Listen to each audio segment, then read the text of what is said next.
Hey everyone, Jeff Woods here. If you can see and hear us, please go ahead and put the number 1 in the questions box. That way I know. Excellent. Thank you so much. Very excited. Out of curiosity, how many of you have read The One Thing before? If so, put the number 2 in the question box. Then we're going for the wild card. How many of you have read one of these books before? Put number 3 in the questions box. If not, you've got something to add to your list. Okay, very good. Well, let's kick this. Very, very nice. Yeah. All right, well, let's kick this show off. I'm Jeff Woods. I run the company behind The One Thing. Today, we have a very, very special guest with us. Every single month, we bring on a best-selling author, somebody who we believe plays in a similar set of waters, who their book and their ideas are very aligned. And when we were starting the company, one of the companies we were looking at is a small little company you might have heard of called Franklin Covey. The person that we are here with today is the Executive Vice President of Thought Leadership for Franklin Covey. He has spent decades in this space figuring out what the best of the best are doing when it comes to leadership. He is the author of Management Mess to Leadership Success, 30 Challenges to Become the Leader You Would Follow, as well as Everyone Deserves a Great Manager, the 6 critical practices for leading a team. We are very proud to have on Mr. Scott Miller with us today. Scott, welcome. Jeff, thanks for the invitation and the platform. I'm excited to join you. Our pleasure, my friend. Our pleasure. Tell us a little bit about you. How did you get to where you are today? Oh, 3 steps forward and 4 steps back, repeated every month for 30 years. I'm the product of great leaders. I mean, about 13 people that really believed in me, extended trust to me, pre-forgave me, expected me to succeed, but prepared for me to fail, and kind of wrapped their arms around me. So I started at the Walt Disney Company in Orlando, Florida. I'm from Florida originally and moved to Salt Lake City, Park City, Utah about 25 years ago. Worked for the Disney Company for 4 years. After 4 years, they invited me to leave, which is a nice way at Disney to say, you're out. And because I was a jerk, I was immature, I was technically talented, but I just, had low EQ and low interpersonal skills. Even though I was raised from a really solid family, right, in Central Florida in the 80s, had the privilege of being recruited out to the Franklin Covey Company by Stephen Covey. And I've had an amazing 24-year run. I started as a frontline salesperson, became a sales leader, vice president, executive vice president, chief marketing officer, and now I've written 2 books that the marketplace has made best-selling books. So now I'm hoping this speaking and writing gig works out for me. There you go. There you go. So, I mean, there's a quote from Jim Rohn that changed my life, which is, "You're the average of the 5 people you spend the most time with." It Yeah. was that quote that got me into business with Gary and Jay. Hmm. You got into business directly with Stephen Covey. When you think about the time that you got to invest with him, what were some of the key things that you learned that just changed the course of your life? Yeah, I actually have 3 big transition figures. I didn't mention this, but back in 1986, I joined George H.W. Bush's presidential campaign Hmm. with he and Senator Quayle, and they had an amazing impact on me for about 2+ years. And then, of course, the Disney company had amazing impact. With Stephen Covey, I spent 15 years tutoring under him, as did many hundred people in the firm. He passed about 7 years ago. He taught me some profound things. He taught me the difference between an efficient mindset Mm. and an effective mindset. And we can go into that, but I'm a very efficient person. And that's important in certain parts of your life, but not in relationships. And I have to really struggle. I do struggle with knowing when to be efficient and when to be effective. Effective with people, efficient with things. He taught me Mm. this idea of with people, slow is fast and fast is slow. That more is not better, better is better. That isn't his quote, but Stephen was all about uh, measuring twice, cutting once, doing your best quality work, managing your relationships with others, your reputation. He was a man that had an unimpeachable character. And to your point, I mean, I've been around people who, you know, didn't have unimpeachable character, and Hmm. you tend to see your own values slide down, your own ethics, creep around the corner. You tend to cut corners, and so you're absolutely right when you associate with people who are of high character, of high competence, you keep your own level high too. Stephen Covey was a remarkable human being who walked his talk. Very, very cool. Very cool. You fast forward, today you have published 2 books, which somebody already asked what were they. So the first one, Management Mess of Leadership Success, and the second one was Everyone Deserves a Great Manager. Where did the ideas for these come from? Yeah. What was that thing that you saw out in the marketplace that made you say, you know what, Yeah. I got some free time. I think I'll just crank out a book. I had no free time. I Yeah, have a exactly. 60-hour-a-week job at Franklin Covey. I'm the father of 3. I'm married. I have a podcast. I write an article for Inc. magazine. I'm keynoting. There was no time. There was no time. But here's what happened. The first book I wrote, Management Mess to Leadership Success, came out in June, became a new release, #1 on Amazon for 6 solid weeks. And here's why I wrote this book. Because leadership is hard. Leadership is not as easy as most of the academics and the professors and the CEOs and the leadership consultants say it is. Leadership is tough. Leadership of people is not for everyone. Not everyone should be a leader. It's unrelenting. It can be unrewarding. It's messy. And I wrote a book that was very different than most of the other leadership books to say, you know what? Vulnerability is a leadership competency. And that when you own your mess, you make it safe for others to own theirs. And I had a lot of mistakes in my career. Nothing blatantly illegal, immoral, or unethical. Sometimes close, but never across the line. And I, as a Catholic, I'm pretty good at confessing my sins. So I said, you know what? I'm going to write a book that just talks about, not a confessional, but talks about the struggles that I've had that everybody faces, 30 challenges every leader faces, personally and professionally. So I got up every morning for 6 months and wrote from 3 a.m. to 6 a.m. Wrote this book, published it with Mango Publishing, and it sold 25,000 copies in 100 days, which in the book business is pretty good. Not Yeah, it as is. good as The One Thing by any stretch, which I love this book. Give me a chance to talk about this. Yeah, you bet. And not gratuitously. I love this book. I wrote the book because I felt like not everybody is the button-down leader. Leadership doesn't come naturally to everybody. And I wrote the book for the millions of Scott Millers out there that are a bit of a bull in a china shop. We mean well. We often find ourselves in trouble for saying the wrong thing or going overboard or not being sensitive enough. So I wrote this book for all of the millions of people like me that needed to be validated, that, to own your mess is a good thing. Jeff, someone wrote a review on Amazon a few weeks ago that just trashed me. This book is horrible. Scott just licenses bad behavior. I'm like, no, you didn't read it, because I don't license bad behavior, and I don't encourage you to wallow in your mess. I encourage you to own your mess. Be vulnerable. Allow others to own theirs and learn from your messes. I loved another review on Amazon. It said, a mess is a terrible thing to waste. A bit of a cliche, but it's so true. You learn so much more from your messes than you do your successes. So that's why I wrote that book. This book, I wish I wrote this book. This book, Everyone Deserves a Great Manager, I'm the co-author of with 2 Franklin Covey colleagues. It hit #3 in the Wall Street Journal, I think 3 weeks ago. Very proud of this. This is just an uber practical book, 6 critical practices to lead a great team. And that came out of a course that we have by the same name, because I think, again, so many leadership books, especially for the new manager, are unrelatable. So this is a super practical book. I like things that are real, raw, and implementable. Yeah. What do you see as the difference between a leader and a manager?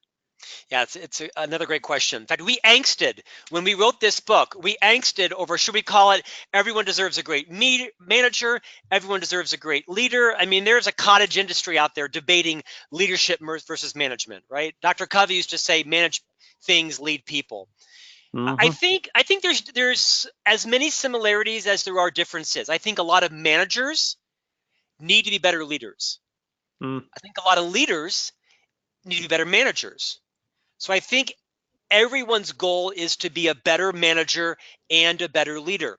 The reason we named it Everyone Deserves a Great Manager, A, it was pithy, and B, our editor at Simon & Schuster said, you know what? I've just been forced into a management role, and I have no idea what I'm doing, and I don't want to manage people. And she said, I think most people move into management first and then kind of they move into leadership. That may or may not be true. In the opening of the book, we say, we know the debate.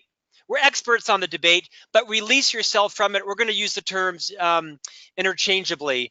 And I'll tell you, when I was promoted into my first role to lead people, I followed a lot of great leaders. In fact, a great leader was taken out of the job and the president put me in because I think they were over leading.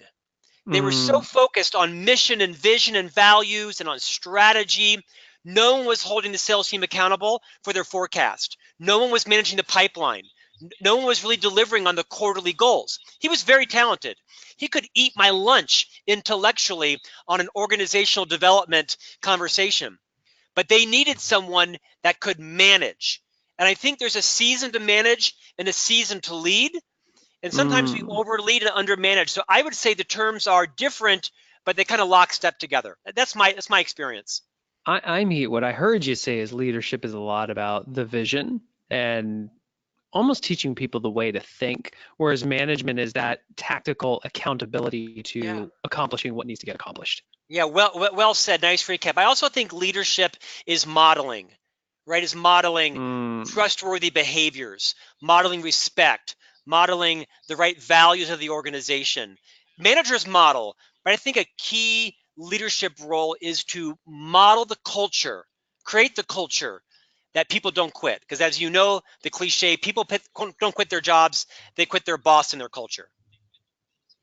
Yeah, well, I will share just in my time with Gary and with Jay, they really summed it down to, in their minds, leadership is teaching people to think. You know, it's so easy, and we see inside these companies who have direct. Actually, I'm curious, how many of you who are on this right now have direct reports? If so, put me in the questions box, and if not, do a question mark. That'll just give me a sense there real quick. Awesome. A lot of people have direct reports. How many of you find that when your direct report comes and asks you a question, you find yourself wanting to give them the answer because it's faster? If so, put the number 1 in the questions box. If not, do a 2. Yeah, there it is, all the ones. And it was just so clear for me, even from my first 90 days when I went to Jay with questions, and he stopped me and he said, hey, I've got thoughts and I've got an answer, and my job as a leader is to teach you to think. I'm not going to tell you the answer until you tell me what you think the answer is, and let me coach you to the ways that we would think about it. And what was amazing is in less than 90 days, I stopped coming to him with those questions. We became fairly autonomous. So I would challenge those of you who have direct reports to start asking the question, when my people come to me, what do I do? Do I give them the answer, or am I leading back with questions? Jeff, can I build on that? Please. One of my favorite leadership books is written by Liz Wiseman. She wrote a book called Multipliers. See the yellow one right there? Yeah, it's awesome. Awesome. Liz is a good friend of mine. She endorsed Management Mess. And Liz rocked my world, right? This idea of your job is... guy? Yeah, that's me, bro. You know it, right? I mean, as the marketing CMO, I was the idea guy. The problem was I had an endless list of ideas and everyone was chasing all of them because of my charisma, my influence, my power, when in fact I was actually diminishing the organization's flywheel because everything was chasing everything that came out of Scott's mouth. What Liz taught me, to your point, was as a leader, your job is not to be the genius, as you know, but to be the genius maker of others. I'll admit something to you in a moment of immense vulnerability. I'm 51. It wasn't until I read Liz's book at about age 49 that I realized my entire career, I've been hiring smart people, but people who I didn't think were smarter than me. Because I was so insecure that they would one-up me and make me irrelevant or expose my insecurities. And so now these were smart people. And in fact, they probably were smarter than me, but I thought they were very smart, but not so smart they could eclipse me in the organization.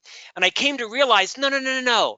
The opposite is what I should be doing. Not what I did for 25 years, but for the next 25 years. My job is to hire the most palpably smart people in the world, people who are noticeably more intelligent than I am on marketing automation, on SEO, on Google Analytics. Get them in here and let them skunk me intellectually. My job is to be a talent magnet, to create a culture where they can stay and thrive, and then pollinate them throughout the organization. Don't hold them in marketing, put them in supply chain, operations, and sales and management.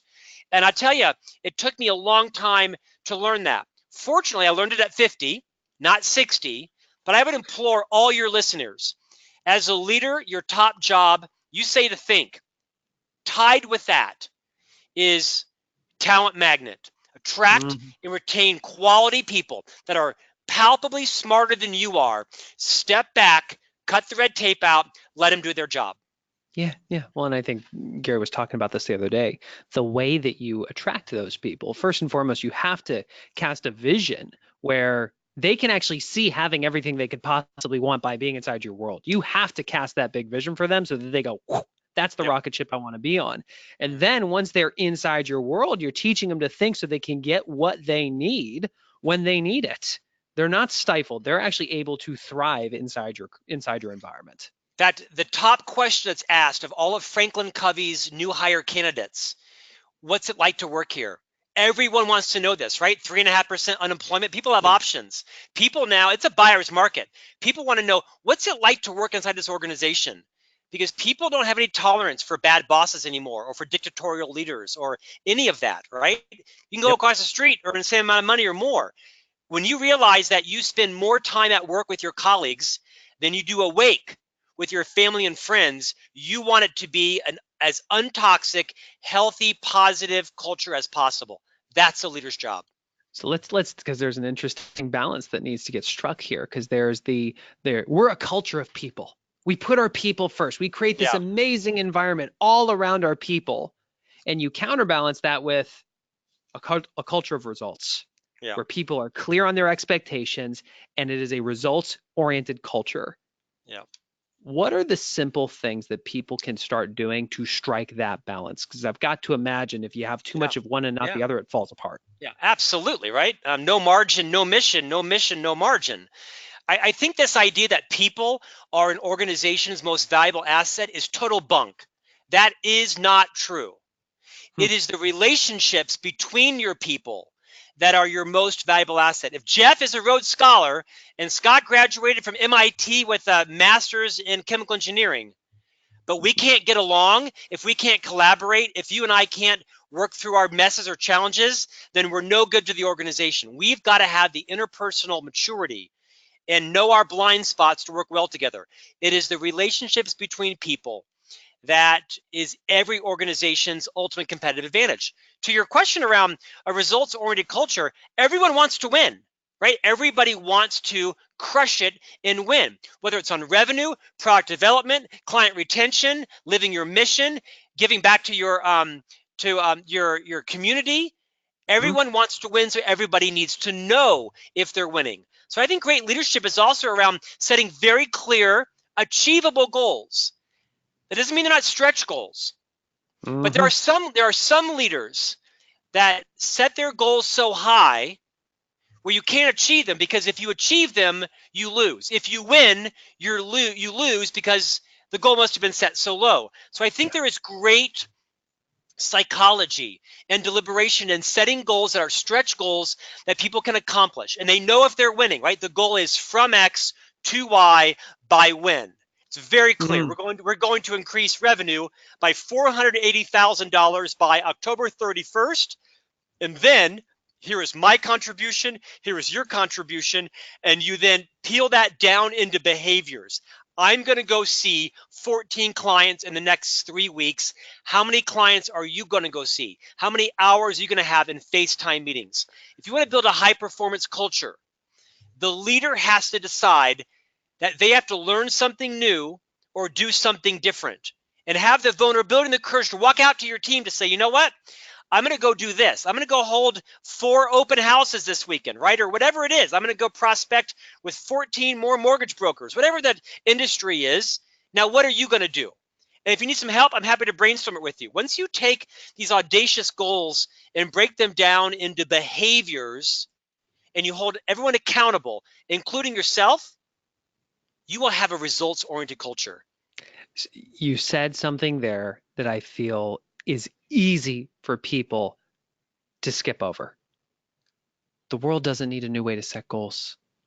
They need a way to have a relationship with them. And what you just hit on, Scott, is that people might understand the big result. Okay, this is the revenue that we're going to drive this year, and I understand that mine is this portion of it, or I need to create this new product, or I need to improve the customer service system. Yet they don't understand on a behavior basis the lead domino, that if Right. this week they just flicked their finger, Yeah. effortlessly it falls. And because the dominoes are lined up, over time, it makes everything else easier or unnecessary. People might say in a personal life, I'm going to transform my health this year. Great. What does that mean you need to have for dinner tonight? They don't know how to bridge that gap. Walk us through how you've seen people identify the behaviors they need to be exuding on a weekly basis to be in alignment with their goals.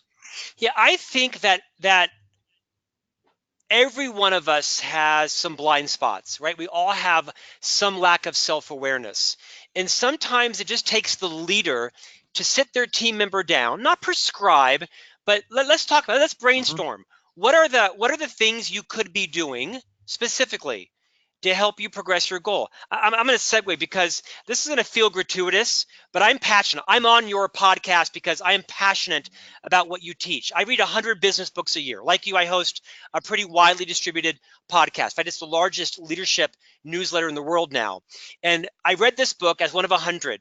And when I interviewed Jay Papasan, this book just focused my thinking on taking all of the options, the overwhelm of the endless number of things I could be doing, and funneling them down into like the one thing I can do today, right? It's the one thing.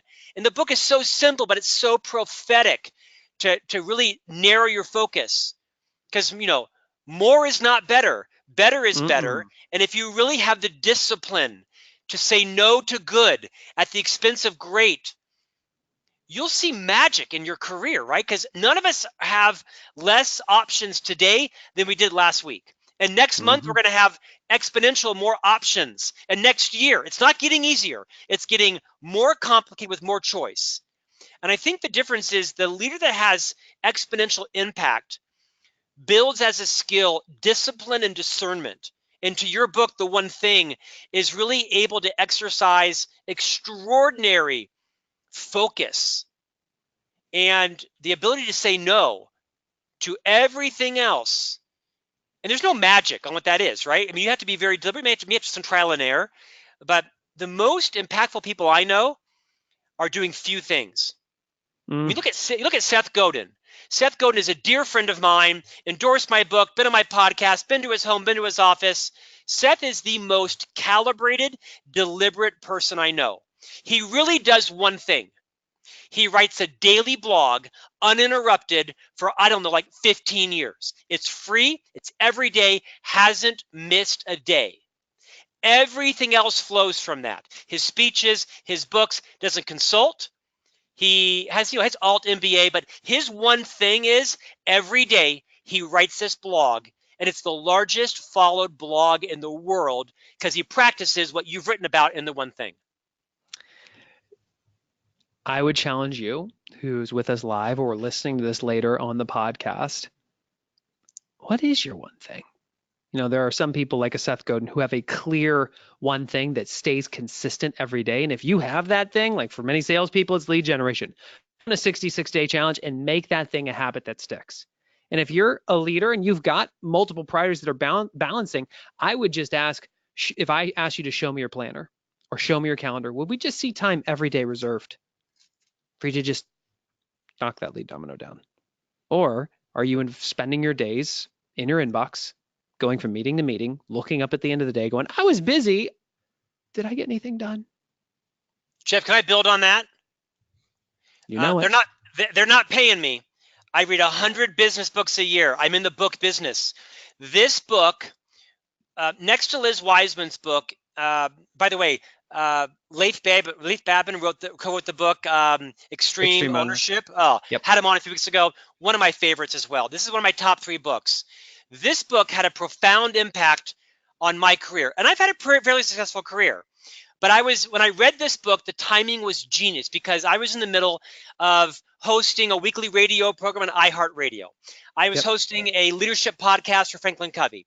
I was pitching a reality TV series to Bravo. I write, like I mentioned, a weekly article for Inc. magazine. I contribute to Thrive Global. I write for American City Business Journal. I am a chief marketing officer. I'm a dad.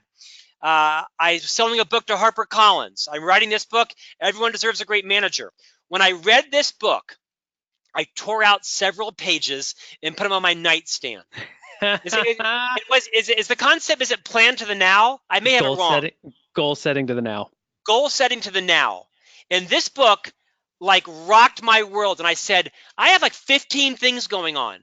And I'm kind of doing them all about B quality, some C quality. And after I read this book, I canceled my iHeartRadio program called Great Life, Great Career. I was getting 45,000 listens an episode. Not too shabby. I stopped it. And I said, the one thing I want to do is, in addition to my executive role at Franklin Covey, is I want to build the Mess to Success brand, because the publisher offered me a 7-book deal. Management Mess is the first book. The second one is Marketing Mess, and then Job Mess, and then Sales Mess, Communication Mess. Parent offered me a 7-book deal. Because of your book, every night I write a chapter in Marketing Mess to Brand Success. It's due on Thanksgiving. The next one is this Job Mess. And because of your book, The One Thing, in 7 years from now, I won't have 15 things going on that are all C quality. I will have 7 books out, and I'll have built myself a brand around the Mess to Success series, and that will be unstoppable. I'm going to be the chicken soup for the soul guy 6 years from now, and that is because of your book. The power of this goal setting to the now, as it's the best thing I've heard in 20 years in the industry. Well, thank you. Nicely done. Thank you. Thank you. And for those of you that are not familiar with what it is, it's the idea that the way most people set goals is they just ask, what do I need to do this coming year? And they make them a goal. The challenge is when you only look out so far, like a year, it's really tough to tell if that thing that looks attractive over a year is actually going to bring you toward a life worth living or pull you in the exact opposite direction. The low-hanging fruit was a lie that got cut from the book because the book would have just been too long. There are things in our life that might bring us value over the short term, like a year, but actually take us in the wrong direction for what we want out of life. So what Gary and Jay suggest is you go way out someday from now. We had people this past weekend at our couples goal setting retreat sit down and imagine, what does life look like 10, 20, 30 years from now? That, by the way, is not an easy question to answer. It requires that you search way past that wall of, I don't know. You have to search. But once you get a sense of direction, you can look back and ask, where would I have to be 5 years from now to feel like I'm on track for the someday? And once you get that direction, you ask, great, what would I have to do this year to be on track for my 5? This is when you start to get into a rhythm and you can say, well, if that's what I want to do this year, what do I have to do this month? Okay, got that. If that's what I got to do this month, what do I have to do this week?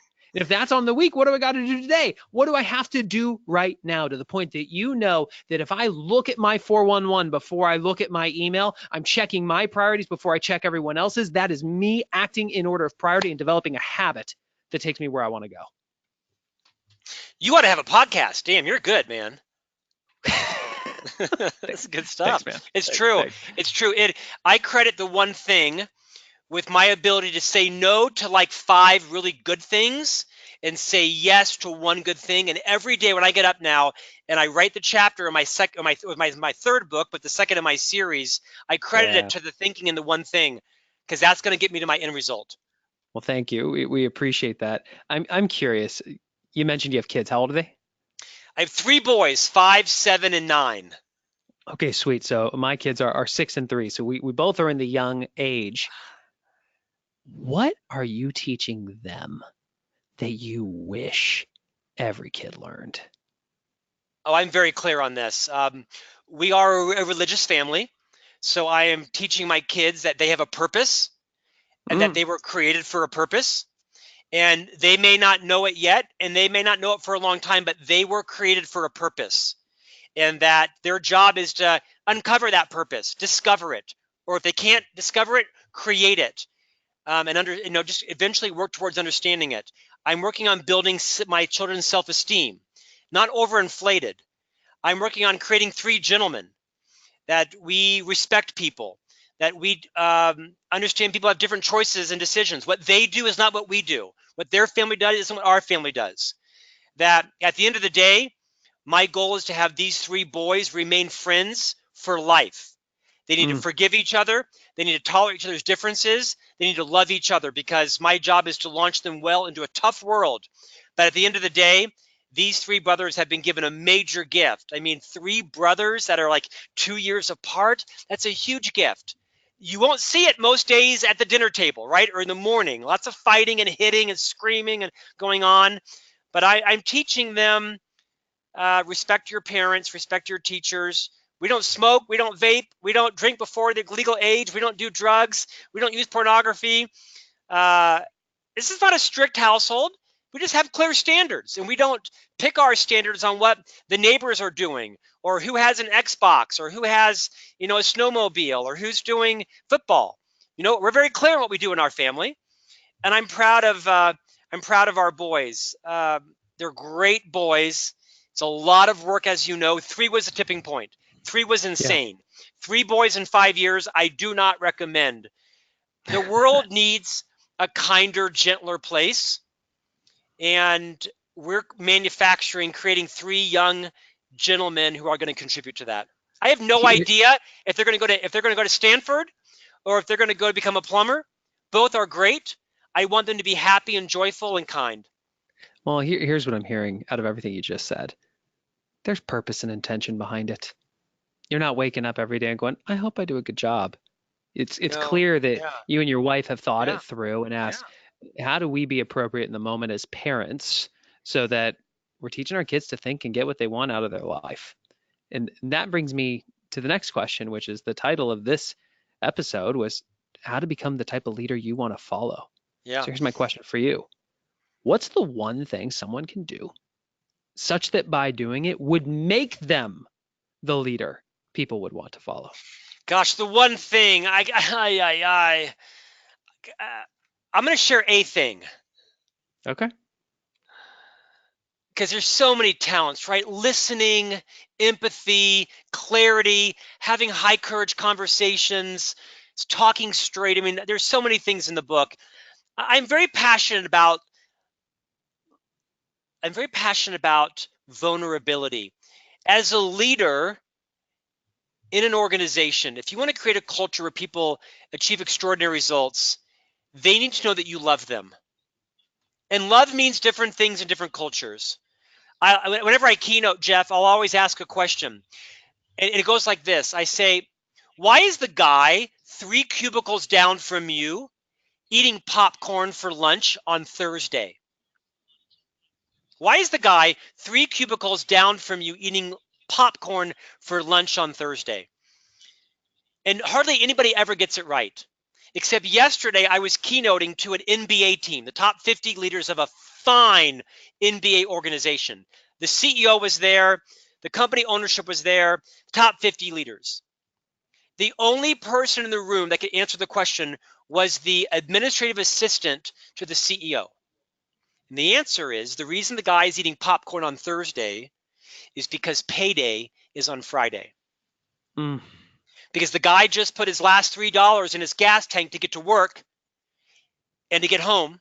And payday happens at midnight. And at 12 o'clock, he or his spouse are going down to Kroger's to buy some milk and some Cheerios for their kids for breakfast that morning, because it's been a lean week. And they're taking $20 out of the bank to pay the kids' cafeteria bill that's overdue by a week. Mm. That is how the vast majority of the world is living. And as a leader, your job is to listen. It's to make it safe for your people to share their fears. Everybody's got a kid who's vaping. Everybody's got a mother-in-law moving into dementia. Everyone's got a bill they can't pay. And nobody on this NBA team, and these were fine people, no one could even relate to it. And I got a bit stern. And I said, see, the fact that you all can't even fathom this shows you're very disconnected from the other 250 people in this organization. And I am not shaming this group. These were people that are passionate about their customers, their team members, their season ticket holders. They have an enormous social conscience. They're a huge stakeholder in the city. Nothing but great things to say about them. No connection to this concept. The higher up you get in the organization, the less you understand how the real person is living. So use empathy. Listen to your people. Let them share their fears. Get connected. People give their all, not just their heart, but their mind and their back when they feel like their team leader, their teammates care about them. No one quits the leader who they think loves them. That is the ultimate inoculation against distraction, disengagement, disenfranchisement, quitting, going across to the other real estate company or the accounting firm. No one leaves for the free soda machine or $4 more an hour or a 0.5% commission if they feel like their leader loves them. And to me, that is the most powerful thing you can do. You do it through listening. You do it through quiet. You do it through challenging your paradigms, recognizing you're not the smartest person in the room. You're the genius maker, not the genius. But that, I think, is the most powerful way to build a culture that is unstoppable, where people don't have to wait for you to tell them what to do. They're so focused and so disciplined, they know what their biggest contribution is because they know you love them and they don't want to let you down. Sorry, I'm it's a hearing long you. story. It's a long story. You're all good, man. I'm hearing you say, Scott, that the one thing is empathy, I think so. which Well said. leads to my follow-up question. Are you naturally an empathetic person? Would you No, care? Me no, neither. So this is no. actually, I'm asking this coming from the position of being a student where I'm Yeah, literally in the middle of a 66-day challenge right now to become more empathetic because it's not my natural behavioral style. yeah. What have you done along your journey since that's not your natural either? How have you become more empathetic as a leader? When you're managing your career, and I've lived my entire career, almost 25 years now, 24 years at Franklin Covey, before that, the Disney company. you know, I'm not naive. I have to manage my own career. I don't turn my career over to anybody, right? I was a commissioned salesperson. In fact, my compensation has always been tied to performance. My salary is half my comp. The other, I have to earn it, whether it's through global profit or through my own. So I have to balance my needs with other people's needs. And I'm always mindful of, am I helping lift someone else up? Am I so focused on my own needs, my own career, my own fame, my own celebrity, my own income? And I have to consciously check in and ask myself, what am I doing for Drew today? What am I doing for Annie? For them.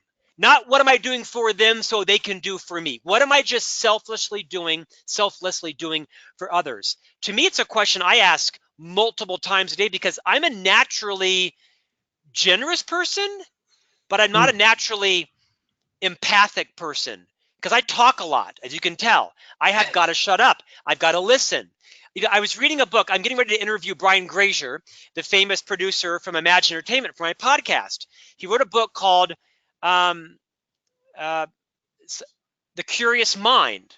Hmm. And it's all about being curious. And he said, curiosity leads to empathy when you genuinely care about someone else. When you Hmm. genuinely care, that's when you become curious enough to listen to their answer.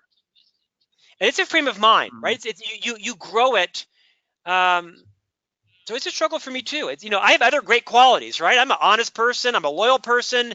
I'm the kind of guy you call at 3 a.m. to bail you out of jail. I'm the kind of guy you call because you got a major problem and you need someone who's a confidant to help you with it. But I struggle, and I'm really working like you. Maybe I should take your challenge on developing empathy. Interesting. Interesting. Yeah, well, I'll ask you, for those of you who are listening, how many of you find yourself to be a naturally empathetic person? Put a yes or no in the questions box. And when Scott and I were first having this discussion, preparing for this, when we talked about uh, becoming the leader for the future, I mean, that's where you went. You were like, just empathy, that vulnerability, because um, it's what people need in today's culture. I'm curious. So the majority of people, yeah, there we go. We're all in the same boat. Scott, I'm curious, along your journey, I'm sure you had a certain notion of what leadership was when you started. And I've got to imagine that you fast forward to today, that has been refined. How has it changed? Fundamentally different. I'm glad you asked that question because I thought leaders were loud, Hmm. charismatic, big personalities, persuasive, influential. They were sort of personality traits. And I was attracted to that kind of person. I like people who are demonstrative and confident. I even like a little bit of arrogance. I like that in some leaders early on in my career. And I thought that people who were shy and quiet, confident and humble, I thought they were weak leaders. And as I have matured, I realized it isn't all one or all another. Is that leadership is about confidence, Hmm. and confident people are humble people. It is arrogant people who are incapable of being humble. So I think, leadership takes on different forms and fashion. We cleave to different people. Leadership is about being high on character and high on competence. Because I can trust you as a physician to babysit my kids, but if you've had 15 male practice suits, you're not cutting open my abdomen, right? And the opposites, is the case too. So you got to be high on character and high on competence. You can be a talented physician with no malpractice, but if you've had bankruptcy 15 times, I'm like, what's going on here, right? So it takes Hmm. a balance of character and competence. I want to be led by someone who is trustworthy, meaning they have behaved themselves into a pattern, a reputation of being honest with high integrity. They don't cut the corners. They admit their mistakes. They tell the truth. They deliver on their promises. Uh, no longer am I only attracted to the personality traits of loud and persuasive, because oftentimes those are a cover for something. Not always. Mm. Not always. I'm not easily fooled, but as I'm aged at 51, I'll take character over competence every day of the week, because competence is easier to teach than character. Fundamentally, someone's character is deeply rooted into them, probably since birth. I can teach a lot of skills. Character's hard. Yeah, I love that. I love that. I keep thinking about how do I become the type of leader that people want to follow? And I naturally go to the downside. Those things that you see people violate, that if they violate those core tenets, they'll never be the type of leader that people want to follow. What are some of those things that you have seen that if we Yeah, do those things, yeah, just buck stops there? Like yeah, there's no more moving forward. It doesn't happen. yeah. Self-regulation. Well, one of those is regulating your emotions, is having the discipline to manage your anger, your outrageous frustration that somebody has violated your trust or has not delivered on a promise or has lied to you. I work for the CEO of Franklin Covey. His name is Bob Whitman, a man of unparalleled competence, Harvard MBA, enormously successful. He is unbelievably in control of his emotions. He never loses his cool. Uh, we all have tempers, we all have frustrations, but you've got to self-regulate. There is never a reason to lose your cool with someone. It doesn't mean you don't, blow off some steam, but I mean, you got to respect people. That's the first thing. Second thing is you don't cheat. I think it was John Huntsman, the Hmm. billionaire chemical guy from Utah, that wrote a book called Cheaters Never Win, or Winners Never Cheat, one of those two. And that's the case. Is I once had someone say to me 15 years ago, it was a salesperson, and at the end of the quarter in a public company, she came to me, and her name was Julie Martin. I remember where I was, and she said, Scott, I got to tell you, you never cheat your way to the finish line. I would rather miss my quota, miss my goal, than to ship something to a phantom warehouse or double book an invoice. I don't cheat. Uh, because your character is what you do when no one's watching, right? So I think above even skill and competence is you cannot cheat. If you've done something wrong, cop to it. People are forgiving. If you've done it illegal, you got to pay the price for it, right? But people are usually very forgiving if you come. Whenever I've made a mistake, and I've made some doozies, not ethical issues, but I've made some mistakes, I'm the first one to tell the CEO. He hears it from me first.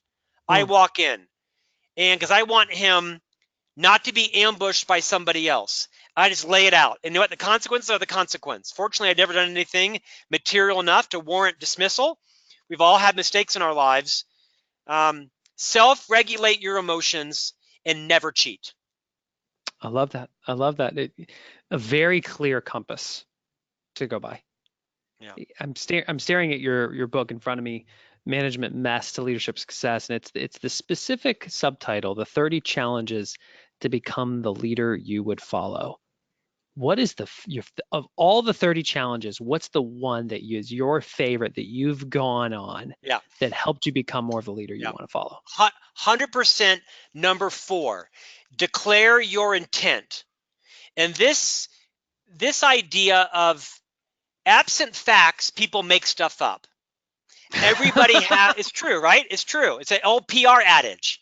Everyone's got an agenda. Everyone's got a hidden agenda, including everybody on this podcast. Some are more transparent than others. Some are more obfuscated. Some are higher, lower. Everyone's got an agenda. I love this quote from one of our co-founders. He said, and this is prophetic, he said, nearly all, if not all conflict in life comes from mismatched or unfulfilled expectations. I'm going to repeat it. Nearly all, if not all conflict in life comes from mismatched or unfulfilled expectations. Think about it with your boss, with your colleagues, your mother-in-law, your neighbors, whatever it is. Just declare your intent up front. Show your cards. My intent is not to destroy the shade over your porch. My intent is to keep that branch from crushing my vintage Carmen Ghia. So is there some way that we could find common ground so you have your shade and my car isn't crushed and your insurance rates don't go up by you filing a claim? With your whoever it is, right? Is if you just declare your intent and use those words. My intent, Jeff, is to help you have a great career here at Franklin Covey. And you're behaving in some ways that if they continue, I'm going to have to exit you. My intent is very clear. I want you to have a great career. So leaders have to move outside their comfort zone and declare their intent. Because if you don't declare your intent, others will ascribe it for you. And it takes a level of courage, a level of diplomacy. You may have to practice it. Everybody listening, start your conversations with the following. My intent is to help you move your project along and not slow it down. But there's 4 questions I need answers to. And once those are answered, I will skyrocket your project forward. Otherwise, people will think, well, Scott just wants to slow it down, or I think Scott, no. I've already declared my intent. It's very clear. That's the one I'm most passionate about.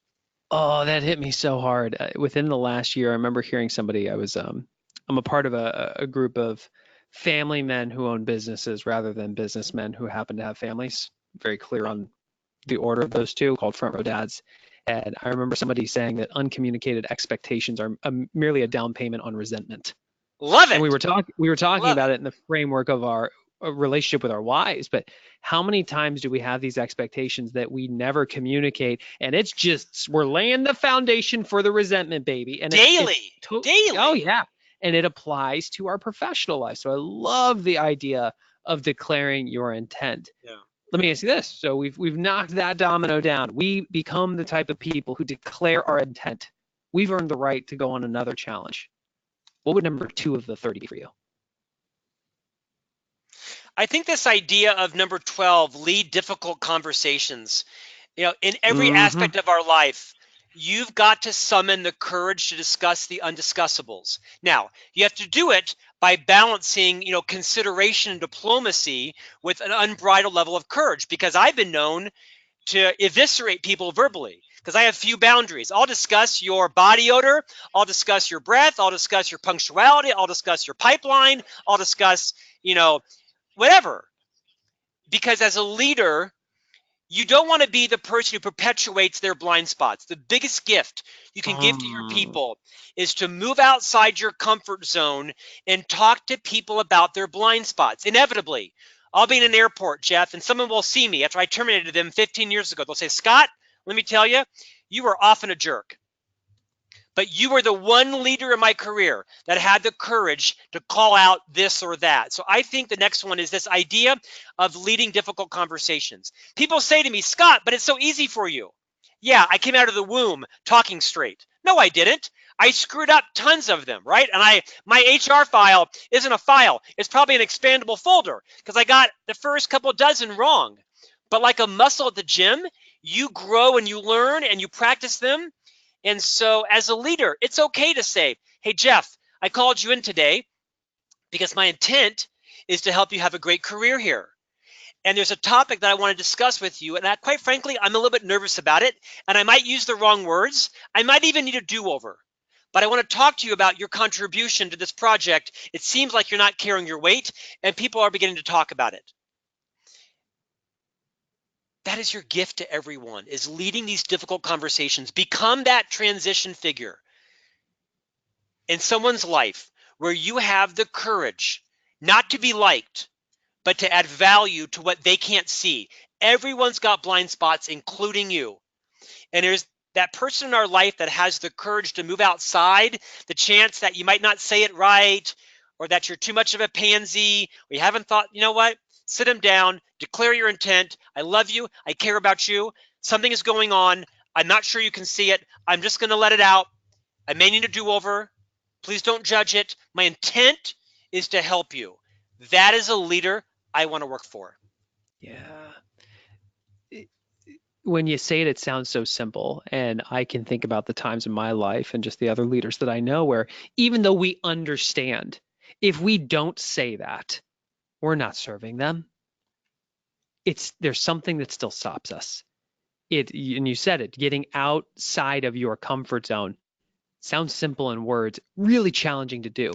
Yeah, role play it. Yeah, How did you get yeah, comfortable with the yeah. discomfort? Yes, role played it, right? Went to HR, went to my wife, went to the executive team member, and I role played the conversation. It doesn't mean I ever disclose the person's name. I can role play a conversation with you. You have no idea if it's Tina or Tom, right? But then people can give me feedback. Well, Scott, you kind of said it really fast. Or Scott, your brow is furrowed. You seem like you're angry at it. I'm not angry. I'm passionate. You look angry. I'm passionate. Well, you look angry. So I think practice. I think you get more comfortable. If your intent is in a pure place, if your job is not to railroad them or embarrass them or diminish them, if your job is to lift them, say it out loud. Say, you know what? I want you to know my intent is to build your brand here and to really make you more successful. I hope you believe that. And in saying that, I'm going to share with you the fact that it appears, like me, you may have broken through your antiperspirant. In the summertime in Texas, it's hot. And before anybody else notices, I want you to know sometimes our bodies build up a resistance to our deodorant. I think, like me, you might have as well. So I just want to tell you that. That's a tough conversation. That is a huge gift to someone. If you don't care whether they like you or not, if what you care about is them, you'll have these conversations. And if you role play them, practice them, they will become easier. I promise you. You will screw up the first dozen or so. But if you role play them with someone and practice them, watch someone else do it. How would you handle this? Listen to their words. You'll build your vocabulary. You'll build your empathy. You'll build an awareness of your own style. I get on stage and I see videos of me. I'm not smiling. I look angry. I'm like, I was on top of the world. But once you have a little more self-awareness, you think, you know what? I need to smile more. I look really stern. I have these conversations. I look angry. I'm not angry. I'm just super passionate. I think once you build your own self-awareness around your own style, they start to become more comfortable. A mentor of mine shared with me a while ago. He said, it's really tough to read the label when you're inside the box. And we are all in our own box, my friend. Well, folks, if these two for me have been huge, and Scott has 28 more of them inside his book, Management Mess to Leadership Success. And Scott, you've been holding up these cards as well. Yes. Where do we learn more about the book? How do we get those cool cards? Yeah, so the book, you can visit managementmess.com. It's on Amazon, Barnes & Noble, Books A Million. The book is everywhere. It's in every airport bookstore, like yours. Um, We make the good the neighbors. you do. You make good friends. The cards I actually give out during all my keynote speeches. You can't buy the cards separately, but if I come and give a keynote speech to your organization, the cards are a part of that. They're a great tactical tool. If you want to follow me on LinkedIn and send me a message on LinkedIn today, I'll tell you what. If you send me your email address, I won't come, or your physical mailing address, I won't come to your house.